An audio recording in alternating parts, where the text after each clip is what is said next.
ಶರಣ್ ರೀ ಎಲ್ಲರಿಗೂ. ಚಳಿ ಲೈಟಾಗಿ ಸ್ಟಾರ್ಟ್ ಆಗೈತಿ. ಸೈಕ್ಲಿಂಗ್ ಮಾಡೋಣ ಇವತ್ತು. ಬಾಡಿ ಹೀಟ್ ಮಾಡಬೇಕು, ಆಮೇಲೆ ಫಿಟ್ನೆಸ್ ಯಾವಾಗ ಮೇಂಟೈನ್ ಮಾಡಬೇಕು, ಆರೋಗ್ಯ ಯಾವಾಗ ಕಾಪಾಡ್ಕೋಬೇಕು. ಬೆಳಿಗ್ಗೆ ಎದ್ದ ತಕ್ಷಣ ರನ್ನಿಂಗ್ ಸೈಕ್ಲಿಂಗ್ ಮಾಡಬೇಕಾ?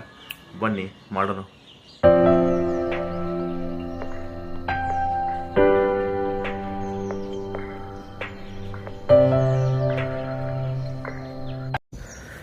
ಚಳಿ ಜಾಸ್ತಿ ಇದ್ದಾಗ ಬೆವರು ಭಾಳ ಬೇಗ ಬರೋಂಗಿಲ್ಲ, ಬಟ್ ಬೆವರು ಬರೋ ಥರ ಎಕ್ಸಸೈಸ್ ಮಾಡಬೇಕು.